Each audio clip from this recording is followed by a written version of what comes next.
I'm pretty sure everyone saw the now infamous Cheesecake Factory woman that refused to go on a date to the Cheesecake Factory, went viral. I did videos on it. We talked about it on live streams. My standalone video on it is on my other YouTube channel. Check it out at youtube.com/themindofmoondawg, where you can get my full commentary on it. Well, it looks like they've now come out to talk about it in this full exclusive interview. Now, I don't know if this is a staged thing, but now they're trying to make it look like it's authentic. I don't know. It certainly was good for content purposes to talk about it. And now we're going to take a look at this interview where they're coming out to talk about this and more now that it's gone viral. So let's see what's happening here. I'm really more interested in finding out if this is all a staged thing or this is like legit a real thing. You know what I'm saying? You know what I mean? Rise and shine, beautiful souls. Welcome back to the Truth Factory. This episode is going to be a little bit different. Typically, we talk about devastating issues and inside of relationships and try to talk about the nuanced things in that relationship to heal it. This time, we're going to talk about dating. So I don't know if you guys have saw the viral video, but there's a viral video where a woman is taken to the Cheesecake Factory and she does not want to go inside of there. She does not want to be embarrassed. This conversation ended up going viral, and here we are. Alicia, it is a pleasure to meet you. Yes, thank you. Jay, pleasure to meet you. Welcome to the show, and thank you guys for being willing to come here and have this dialogue. I'm sure you guys have gotten a lot of flack, maybe even some backlash and things of that nature from this video going viral. Well, yeah, before we get into it, we're going to take a moment and just... How did this guy, first of all, how did this guy land this interview? How did he find out who they are and get this interview? This is what makes me wonder if this was not a setup and all of that. Relook at that video. It's been a couple of weeks, so here we go right here. We're going to skip this. We know this part. Let's go to where they start talking about everything. Questions. Have you guys had a second date? no. No second dates. Not yet. Okay. So I'll start with you, Jay. What has dating been like for you since that video went viral? Since I was on the video, kind of unexpected, I might not have put my best foot forward, you know? And so I feel like, I've not really met anyone since who I've really gotten to get to know like that, because a lot of women, they might have seen the video or might have heard from it, or maybe a friend of them has seen the video and shares it with them. And so they kind of had this image of me based on the video. Absolutely. And it hasn't really helped. Wait, what image? What image? Oh, I know what image it is. That he put his fucking foot down and wasn't going to tolerate the dumb shit. So now he's suffering because what? Women don't want to go out with him because they're fearful that he'll check their ass. Bro, there was a ton of outpour for him from women, which it seems like that shouldn't be the case. I would think that so many women would reach out to him and be like, hey, I'll take a Cheesecake Factory date. Let's go. You know what I mean? What's up, Swag? Moon, did you get any packages delivered today? I don't know. I have to check. I haven't been outside to check my door. Why? Okay. Exactly. What's up, Batman? They might think everything about me is reflected in that video, and I don't think it is. And but yeah, it's been difficult. Sure. Well, and it's even before this, you know, dating has already been difficult for me. You know? I imagine your views kind of clash with what you're looking for and what they're looking for. Yeah, I think so. Because, I mean, I think in general, my values kind of reflect wanting to build something that lasts. Yes, sir. And I want to make sure that anyone that I meet is willing to build a really strong foundation based on our mutual values. And I think it in general, a lot of the people that I meet, I either they don't have time to set towards building something like that, or they just don't want to because you know they're younger, they want to experience, you know, don't ask no questions, casual dating or whatever it is. DJ, thank you, man. And it's just not something that I'm looking for right now. Understood. So obviously, guys, Jay's saying that they have a negative, they're viewing him in a negative light when it comes to dating. When I saw Jay, I saw someone who was making some excellent points, who knew what he want, and he's actually now like a Giga Chad in the manosphere world, in the red pill community. The brother's being mentioned everywhere for the way he handled that conversation. Now I'm going to ask Alicia as well, because during this conversation, Alicia. Thank you. We'll get that right.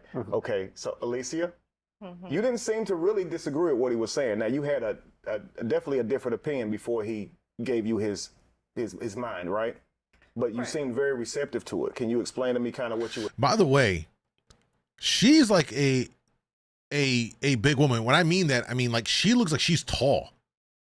You know what I'm saying? Like she's a tall woman. Thinking and how you saw him in that video, because he's saying they took him in a negative light. What do you think? Well, yes, I think once we had the conversation, I could see I got you, Monica. my role in the conflict. Okay. Okay.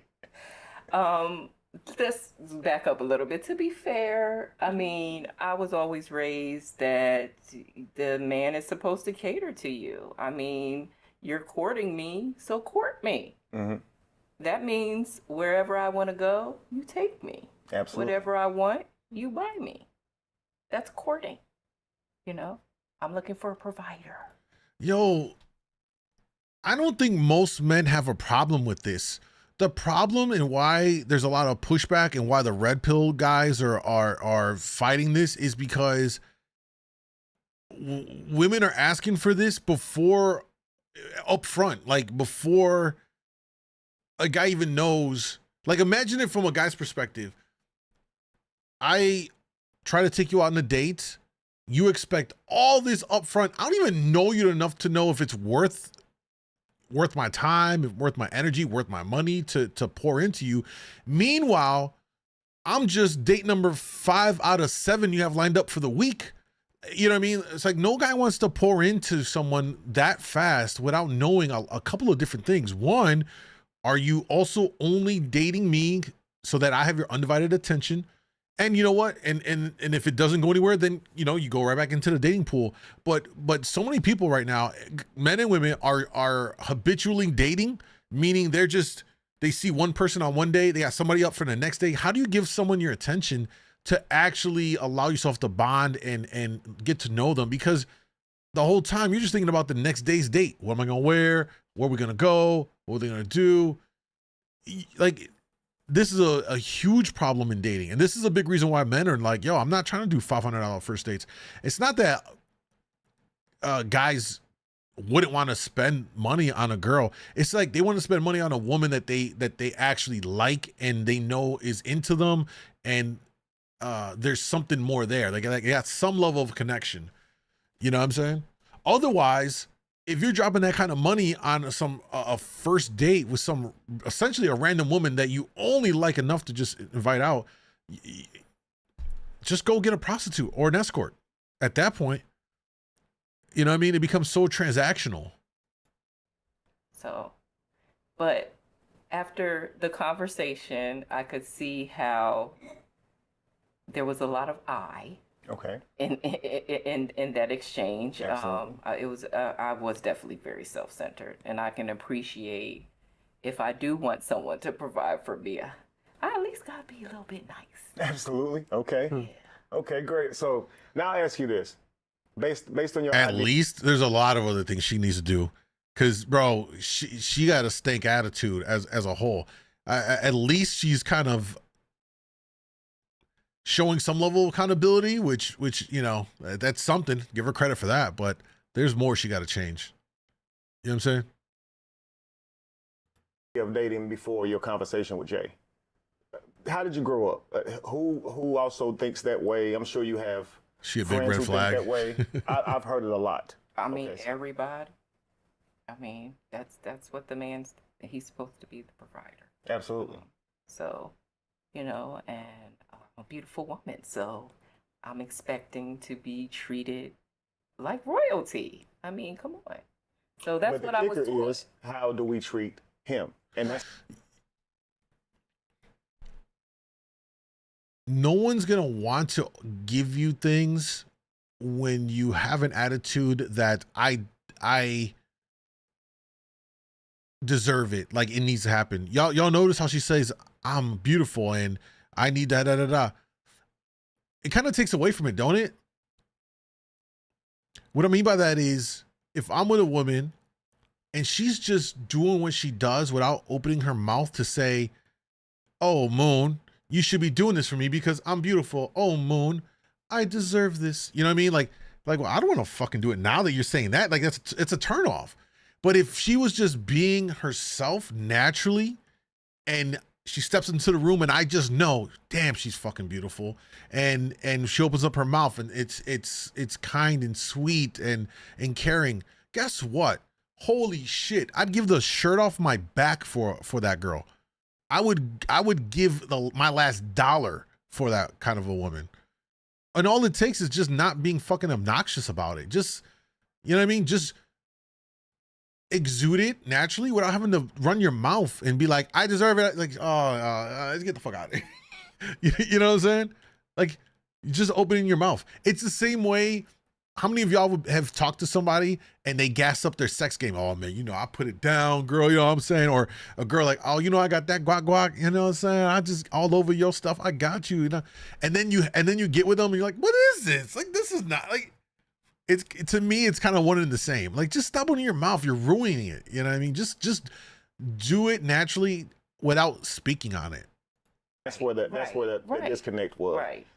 In the video, now of course I'm sure you think of it differently now, but in the video you basically told him that you're not going in there. You know your value. It would be embarrassing for you to go inside a Cheesecake Factory. A lot of people like Cheesecake Factory.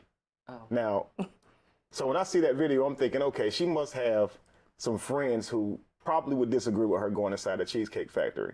Your peer group. So peer pressure probably keeps you from. Never live that. Oh my God! I would have never lived that down. Wow! Just date the Cheesecake Factory. They wouldn't let you live that down.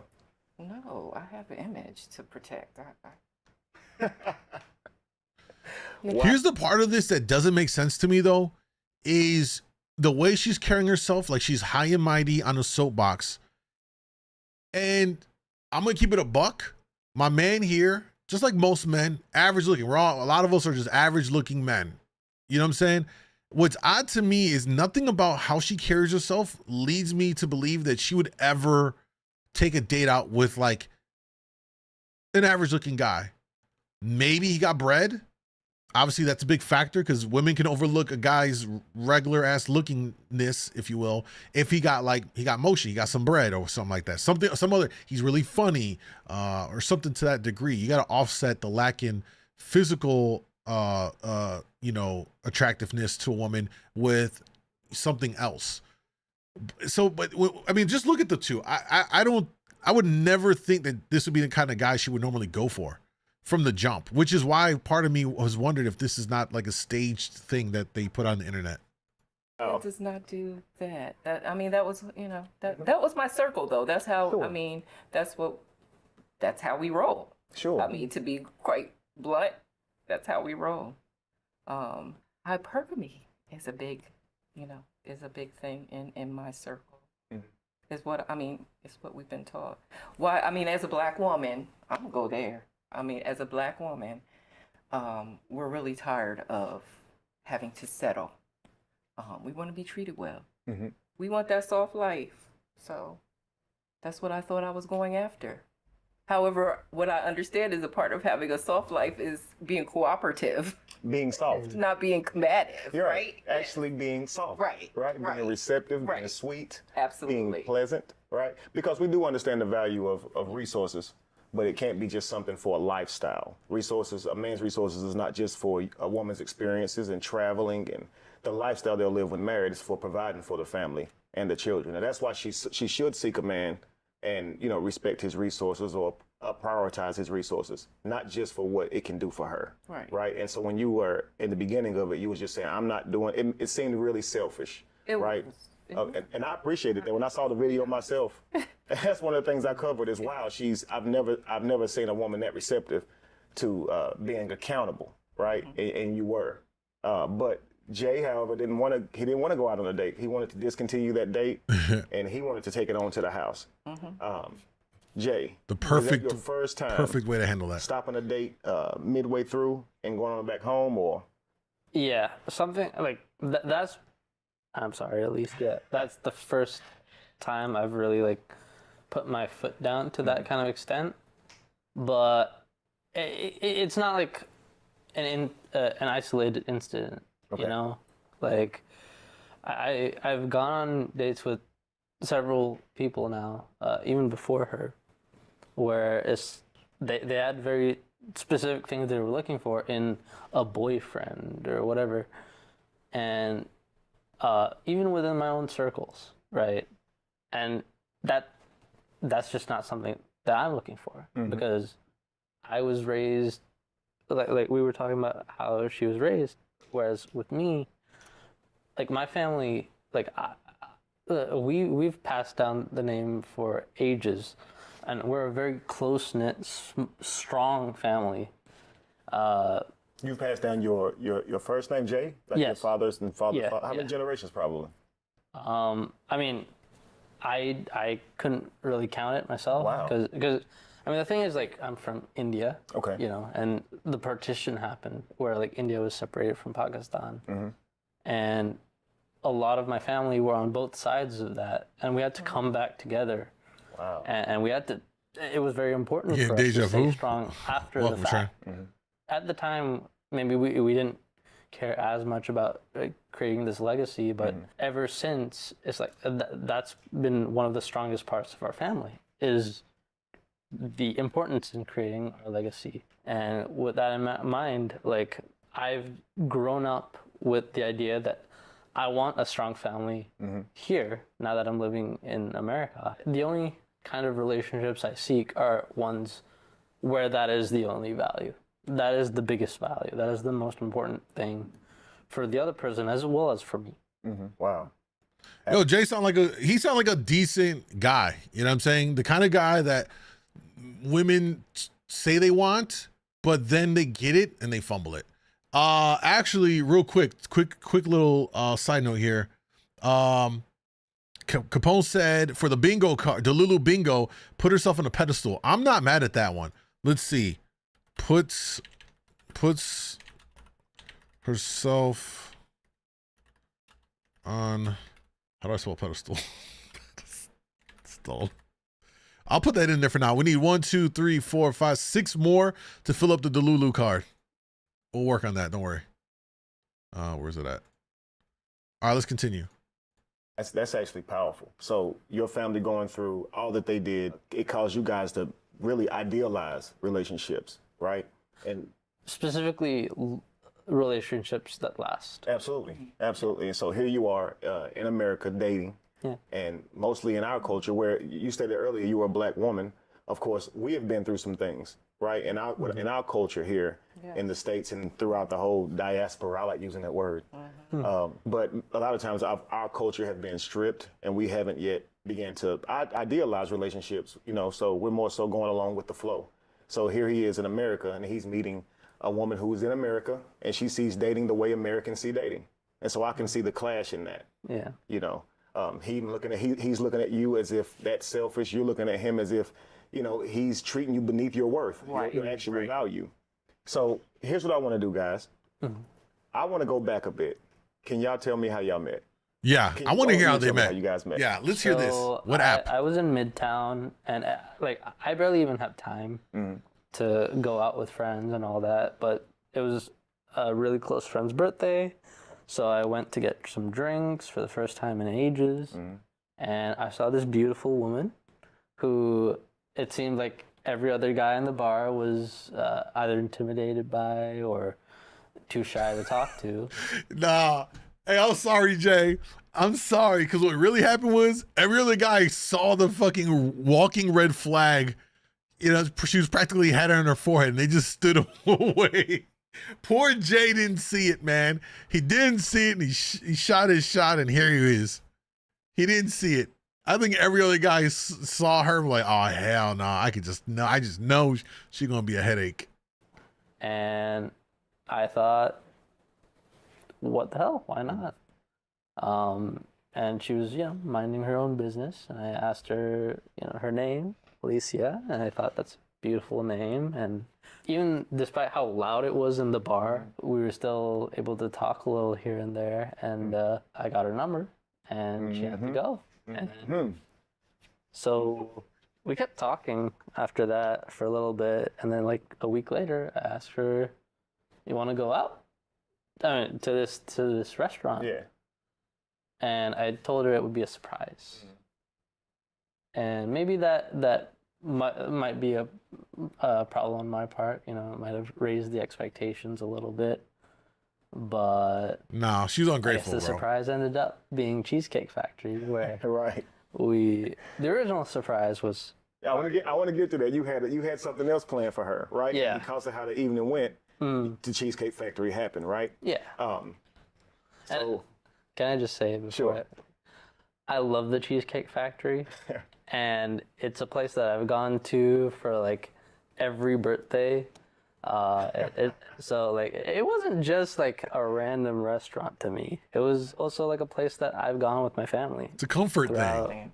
My entire life, and I love Cheesecake Factory. So you didn't. So obviously the because you guys were late, she wasn't ready. You weren't able to take her to the restaurant that you wanted to take her to. You figured I can't go wrong with the Cheesecake Factory, right? Yeah. It's my old birthday restaurant, It's my lucky. She'll love it.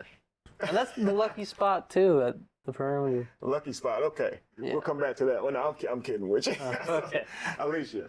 Yes. So Jay, you see Jay walking up to you in the bar, say Midtown. He's walking up to you. He's gonna talk with you. There are other guys around you. Did you notice those guys probably want to talk to you? Did you see that?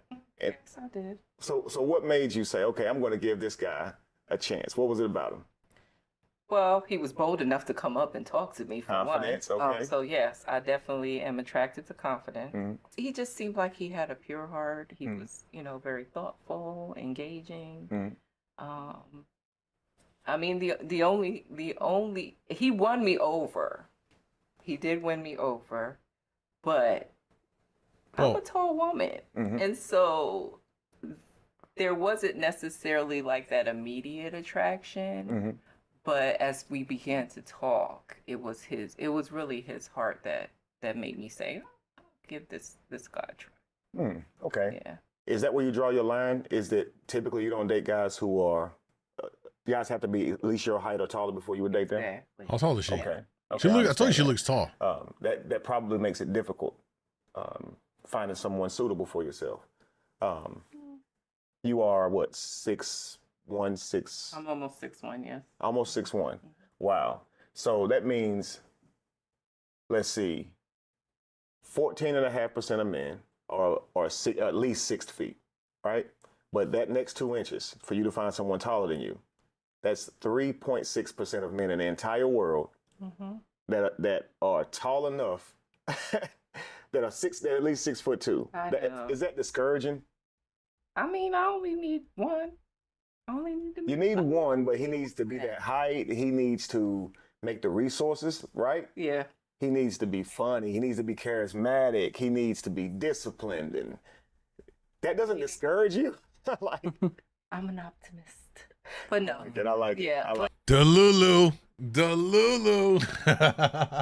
Hey, I'm gonna kill the stream over on TikTok. So if you're on TikTok, you want to come over to kick.com, djmoondawglive.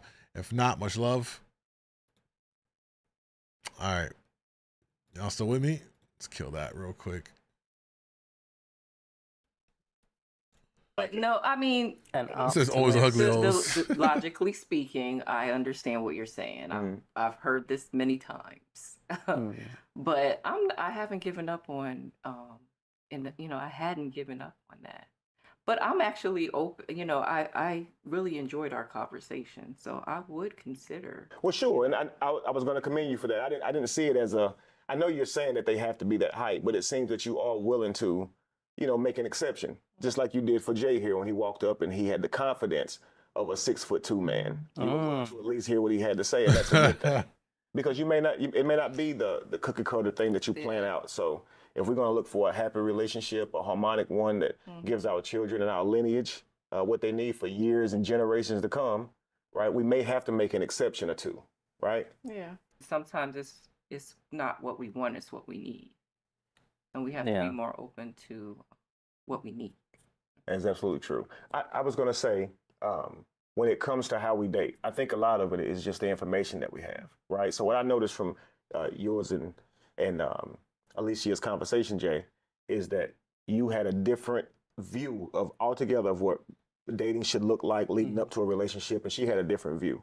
And now, like, what I should say is, I mean, at the very end of the day, like, I understand dating in America is different from where my family's from, and in a way, like, it's perfectly fine to have those views and to think of dating differently. I just think, for me, I have a very specific criteria.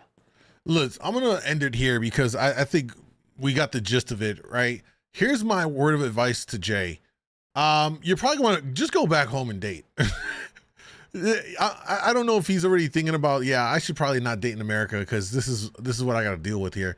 Because obviously he's coming from a very different culture. I think he said Pakistan, if I'm not mistaken, earlier.